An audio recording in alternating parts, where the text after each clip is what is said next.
ಡೆಲ್ಲಿ ಮತ್ತು ಹರಿಯಾಣದ ರೈತರು 110 ಜನ ಸತ್ರು.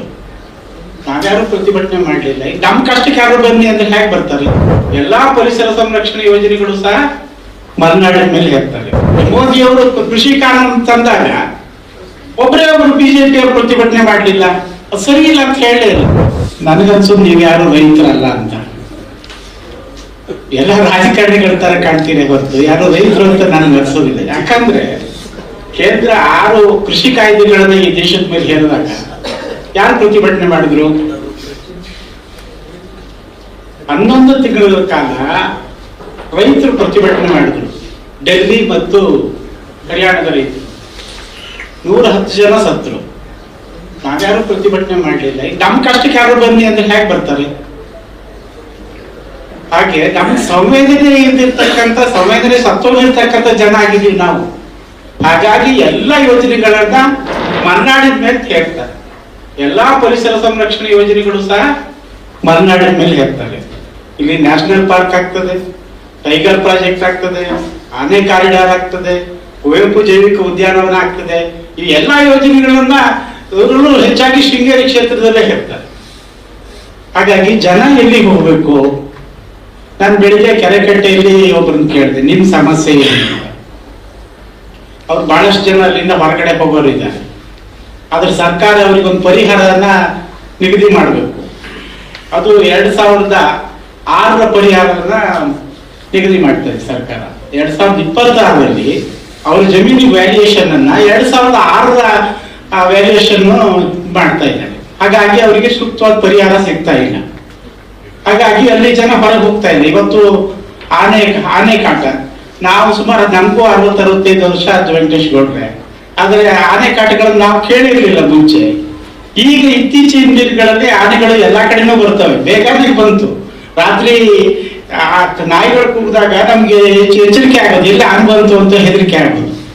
ಹಾಗೆ ನಮ್ಮ ನಡುವೆ ಇವತ್ತು ಪ್ರಾಣಿಗಳ ಸಂಖ್ಯೆ ಬಹಳ ಹೆಚ್ಚಿದೆ. ಈ ಅಡಿಕೆ ಹಾಳಾಗ್ತದೆ ಅಂತ ಹೇಳಿ ನಾನು ತಾಳೆನ ಬಹಳ ಹಾಕಿ ಅಂದ್ರು. ತಾಳೆನ ಹಾಕಿದೆ, ಅದನ್ನ ಈ ಹೊಂದಿಗಳು ಹೊಡೆಯೋದು, ಹುಡುಕಡ್ಚಿ ಅದನ್ನ ಹೊಡಿತಾರೆ. ಹಾಗಾಗಿ ಯಾವ ಬೆಳೆಯನ್ನು ಉಳಿಸ್ಕೊಳ್ಳೋಕೆ ಆಗದಿರ್ತಕ್ಕಂಥ ಪರಿಸ್ಥಿತಿಯಲ್ಲಿ ಇವತ್ತು ನಾವಿದ್ದೀವಿ. ಕಸ್ತೂರಿ ರಂಗನ್ ವರದಿಯನ್ನ ಜಾರಿ ಮಾಡ್ತಾರೆ. ನಮ್ಗೆ ಕಸ್ತೂರಿ ರಂಗನ್ ಬಗ್ಗೆ ಗೌರವ ಇದೆ.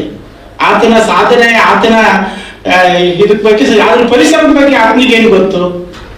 ಒಬ್ಬ ವಿಜ್ಞಾನಿಯನ್ನ, ಏರೋಸ್ಪೇಸ್ ವಿಜ್ಞಾನಿಯನ್ನ ಕೃಷಿಕರಿಗೆ ಸಂಬಂಧಪಟ್ಟಂತ ಆಯೋಗಕ್ಕೆ ಹಾಕಿ ರೈತರ ಬದುಕನ್ನ ಹಾಳು ಮಾಡೋದಕ್ಕೆ ಹೊರಟ್ರಲ್ಲ ಇವರು. ಆತ ಸ್ಯಾಟಲೈಟ್ ಸರ್ವೆನೇ ಮಾಡೋದ್ರ ಮೂಲಕ ಹಸಿರು ಕಾಡಿದ್ಮೇಲೆ ಕಾಡು ಅಂತ ಗುರುತಿಸ್ಕೊಂಡು ಅಲ್ಲಿ ನಾವು ಒಳಗಿದೀವಿ ಅನ್ನೋದು ಅವನಿಗೆ ಗೊತ್ತಾಗ್ಲಿಲ್ಲ.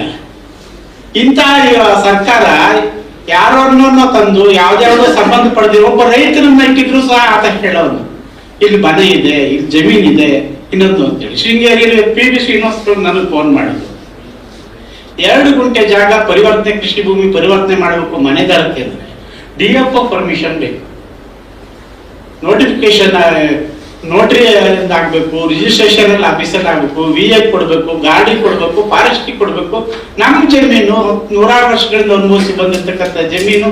ಬಹುಶಃ ಇದು ನಮ್ಮ ಈಗ ರಾಜಶೇಖರ್ ಅವರು ಇದ್ದಾರೆ, ವೆಂಕಟೇಶ್ ಅಂತ ಅವ್ರದ್ದು ನಿನ್ನೆ ಪ್ರಜಾವಾಣಿಯಲ್ಲಿ ರಿಪೋರ್ಟ್ ಆಗಿದೆ. ನಿನ್ನೆ ನೋಡಿ ಜಾರ್ಖಂಡ್ ನಲ್ಲಿ ಒಂದು ಆನೆ ಮದುವೆಯಲ್ಲಿ ಓಡಾಡ್ತಾ ಇದೆ. ದಿನಕ್ಕೆ 25-30 ಕಿಲೋಮೀಟರ್ ಹೋಗ್ತದೆ. 22 ಜನರನ್ನು ಸಾಯಿಸಿದೆ. ನಿನ್ನೆ ಪ್ರಜಾವಾಣಿಗಿದೆ. ಏನಾಗ್ತಾ ಇದೆ?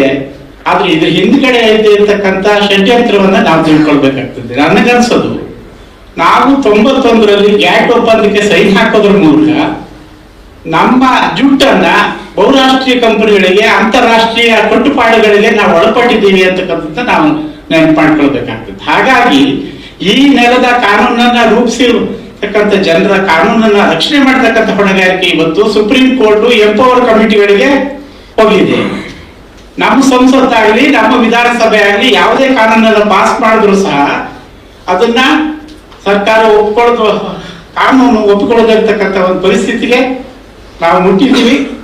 ಹಾಗಾಗಿ ನಮ್ಗೆ ತೊಂದರೆಗಳಾಗ್ತಾ ಇದೆ. ಇವತ್ತು ಅಡಿಕೆ ಬೇರೆ ಕಡೆ ಎಲ್ಲ ಬೆಳೀತಾ ಇದ್ದಾರೆ, ಮೇಘಾಲಯದಲ್ಲಿ ಸಹಿತ ಬೆಳೀತಾರೆ ಅಂತ ಇವತ್ತು ಕೊಡಗಿ ಅವರು ಕ್ಯಾಂಪ್ಕೋ ಅಧ್ಯಕ್ಷರು ಒಂದು ಸಂದರ್ಶನದಲ್ಲಿ ಹೇಳ್ತಾ ಇದ್ರು. ಇವತ್ತು ಬಯಲುಸೀಮೆ ಕಡೆ ಅಡಿಕೆ ಬೆಳೀತಾ ಇದೆ, ಮಲೆನಾಡಿದ್ರು ಅಡಿಕೆ ಪೂರ್ತಿ ನಶಿಸಿ ಹೋಗ್ತಾ ಇದೆ. ನಮ್ಮ ಬದುಕೇನು ಅಂತಕ್ಕಂಥದ್ದು ಬಹಳ ದೊಡ್ಡ ಪ್ರಶ್ನೆ. ಹಾಗಾಗಿ ನಾವೆಲ್ಲ ಸಹ ಒಂದೊಂದು ಪಕ್ಷಕ್ಕೆ ನಾವು ಲಿಮಿಟ್ ಆಗ್ಬಿಟ್ಟಿದ್ದೀವಿ. ರೈತರ ಸಭೆ ಬಂದಾಗ ನಾವೆಲ್ಲ ರೈತರು, ಹೊರಗಡೆ ಹೋದಾಗ ನಾವೆಲ್ಲ ಒಂದೊಂದು ಪಾರ್ಟಿ. ಅಲ್ಲಿ ನಮ್ಮ ಬದುಕಿನ ಬಗ್ಗೆ ಯೋಚನೆ ಮಾಡ್ತಕ್ಕಂಥ ಮನಸ್ಥಿತಿಯನ್ನ ನಾವು ಕಳ್ಕೊಂಡಿದ್ದೀವಿ. ಹಾಗಾಗಿ ಇವತ್ತು ಎಲ್ಲ ರೀತಿಯ ಯೋಜನೆಗಳಿಂದಾಗಿ ನಮ್ಗೆ ತೊಂದರೆ ಆಗ್ತಾ ಇದೆ. ಆ ತೊಂದರೆ ವಿರುದ್ಧ ಧ್ವನಿ ಎತ್ತಬೇಕು. ಬಿಜೆಪಿ ಒಂದು ರೈತರ ವಿಂಗು, JDS ನದ್ದು ಒಂದು ರೈತ ಮೋರ್ಚಾ, ಯಾಕಂದ್ರೆ ಒಬ್ಬ ಲೀಡರ್ ಒಂದು ಸ್ಥಾನ ಕೊಡ್ಬೇಕಲ್ವಾ. ಕಾಂಗ್ರೆಸ್ನವ್ರದ್ದು ಇನ್ನೊಂದು ಕಿಸಾನ್ ಮೋರ್ಚಾ. ಈ ಪ್ರತಿಯೊಂದು ಪಕ್ಷಗಳು ಒಂದೊಂದು ವಿಂಗ್ ಅನ್ನು ಇಟ್ಕೊಂಡು ಒಪ್ಕೊಳ್ತಾರೆ. ಮೋದಿ ಅವರು ಕೃಷಿ ಕಾನೂನು ತಂದಾಗ ಒಬ್ಬರೇ ಒಬ್ರು ಬಿಜೆಪಿ ಅವರು ಪ್ರತಿಭಟನೆ ಮಾಡಲಿಲ್ಲ, ಅದು ಸರಿ ಇಲ್ಲ ಅಂತ ಹೇಳಲೇ ಇಲ್ಲ. ಅಷ್ಟೊಂದು ನಾವು ಭ್ರಮೆ ಇಷ್ಟ ಆಗ್ಬಾರ್ದು. ನಮ್ಮ ನಾಯಕರೇ ಇರ್ಬೋದು, ರಾಹುಲ್ ಗಾಂಧಿ ಇರ್ಬೋದು, ಇನ್ನೊಬ್ರು ಇರ್ಬೋದು, ಯಾರೇ ಆಗ್ಲಿ ಒಂದು ಕಾನೂನು ತಂದಾಗ ಅದು ರೈತಾಪಿ ವರ್ಗಕ್ಕೆ ಎಷ್ಟು ವಿರುದ್ಧ ಆಗ್ತಕ್ಕಂಥ ನೋಡ್ಬೇಕು. ಪಂಜಾಬ್ ಮತ್ತು ಹರಿಯಾಣದ ರೈತರ ಕೊಟ್ಟು ಹಿಡಿದ ಹೋರಾಟ ಅಲ್ಲಿ ಚುನಾವಣೆ ಘೋಷಣೆ ಆದಾಗ ಮೋದಿ ಅವರು ವಾಪಸ್ ತಗೊಳ್ತಾರೆ. ಬಹಳ ಅಪೂರ್ವವಾಗಿರ್ತಕ್ಕಂಥ ಕಾನೂನು ಅಂತ ಹೇಳಿದ್ದನ್ನ ಚುನಾವಣೆ ಘೋಷಣೆ ಆದಾಗ ಓಟಿಗೋಸ್ಕರ ವಾಪಸ್ ತೆಗಿತಾರೆ ಅಂತ ಹೇಳಿದ್ರೆ ನಮ್ಮ ರಾಜಕಾರಣಿಗಳು ನಮ್ಮ ರಕ್ಷಣೆಯನ್ನು ಮಾಡೋದಕ್ಕಿದಾರ ಅಥವಾ ಅವರ ಸ್ವಾರ್ಥಕ್ಕೆ ಅವರ ರಾಜಕೀಯಕ್ಕೋಸ್ಕರ ಬಳಸ್ಕೊತಾರ ಅಂತ ನಾವು ನೋಡ್ಬೇಕಾಗ್ತದೆ. ಹಾಗಾಗಿ ರೈತಾಪಿ ವಿಷಯಕ್ಕೆ ಬಂದಾಗ ನಾವೆಲ್ಲ ಸಮಸ್ಯೆಗಳಾಗಿದೆ. ನಮ್ಮ ಊರಿನಲ್ಲಿ ಸುಮಾರು 10-15 ಬ್ರಾಹ್ಮಣರ ಮನೆಗಳಿದ್ದಾವೆ. ನಾವೆಲ್ಲ ಮುಂಚೆ ಕೂಲಿ ಕೆಲಸ ಮಾಡ್ತಿದ್ವಿ, ಜೀವನ ಮಾಡ್ತಿದ್ವಿ. ಇವತ್ತು ಅವ್ರ ಪರಿಸ್ಥಿತಿ ಹೇಗಿದೆ, 1-2 ಕ್ವಿಂಟಾಲ್ ಅಡಿಕೆ ಸಹಿತ ಆಗ್ತಾ ಇಲ್ಲ ಅಂತ ಒಂದು ಪರಿಸ್ಥಿತಿ ಆಗಿದೆ. ಅಡಿಕೆ ಇವತ್ತು ಸಂಪೂರ್ಣವಾಗಿ ನಾಶ ಆದ್ರೆ ನಮ್ಮ ಸಂಸ್ಕೃತಿ ನಾಶ ಆಗ್ತದೆ, ನಮ್ಮ ವ್ಯವಹಾರ ನಾಶ ಆಗ್ತದೆ, ಬದುಕು ನಾಶ ಆಗ್ತದೆ. ಹಾಗಾಗಿ ಮಲೆನಾಡಿಗರ ಜೀವನ ಬಹಳ ಕಷ್ಟದಲ್ಲಿ ಇರ್ತಕ್ಕಂಥ ಸಂದರ್ಭದಲ್ಲಿ ನಾವೆಲ್ಲ ಮುಕ್ತವಾಗಿ ಎಲ್ಲಾ ರೀತಿಯ ರಾಗ ದ್ವೇಷಗಳನ್ನ ಮರೆತು ಯೋಚನೆ ಮಾಡ್ತಕ್ಕಂಥ ಮನಸ್ಥಿತಿಯನ್ನ ತಂದ್ಕೊಂಡ್ರೆ ಕನಿಷ್ಠ ಒಳ್ಳೆಯ ಸಲಹೆಗಳನ್ನು ಕೊಡ್ಬೋದು. ಟೈಮ್ ನೋಡಿ ಬಡಿಸಿಟ್ರೆ ನಾನು ಜಾಸ್ತಿ ಹೋಗುದಿಲ್ಲ, ಅಷ್ಟೆಲ್ಲ ಹೋಗುದಿಲ್ಲ ನಿನ್ ಮಾತಾಡ. ಹಾಗೆ ಒಂದು ಒಳ್ಳೆ ರೀತಿಯ ನಾನು ಅನ್ಸುದು ವಿಚಾರಗಳಿದ್ದಾರೆ. ನಾವು ಎಲ್ಲ ಇದಕ್ಕೊಂದು ಸಮಸ್ಯೆಗೆ ಪರಿಹಾರ ಏನು ಅನ್ನೋದನ್ನ ಆಲೋಚನೆ ಮಾಡ್ತಕ್ಕಂಥ ಇನ್ನೊಂದು ಸಭೆ ಆಗ್ಬೇಕು. ಅದರಲ್ಲಿ ಕಾನೂನು ತಜ್ಞರು ಇನ್ನಿತರರು ಇದ್ದು ಆ ಮಲೆನಾಡಿನ ಎಲ್ಲರೂ ಸಹ ಒಟ್ಟಾಗಿ ಹೋರಾಟ ಮಾಡ್ಬೇಕು. ಚುನಾವಣೆಗಳ ಸಂದರ್ಭದಲ್ಲಿ ಮಾತ್ರ ಹೋರಾಟಗಳಾಗಬಾರ್ದು. ಎಲ್ಲರೂ ಸಹ ಜನರ ಬದುಕಿಗೆ, ನಮ್ಮ ಮುಂದಿನ ಪೀಳಿಗೆಗೆ ಒಂದು ಒಳ್ಳೆ ಬದುಕನ್ನ ಕೊಡೋದಕ್ಕೋಸ್ಕರ ನಾವೆಲ್ಲ ಒಟ್ಟಾಗಿ ಹೋರಾಟ ಮಾಡೋಣ.